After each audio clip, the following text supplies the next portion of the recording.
ఈ లోకంలో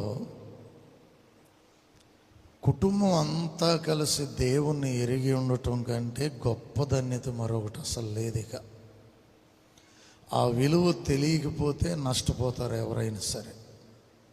భార్య, భర్త, పిల్లలు అందరూ కలిసి దేవుని సంఘములో ఉంటున్నారు అంటే అంతకు మించిన భాగ్యం అసలు ఇంకొకటి లేనే లేదు.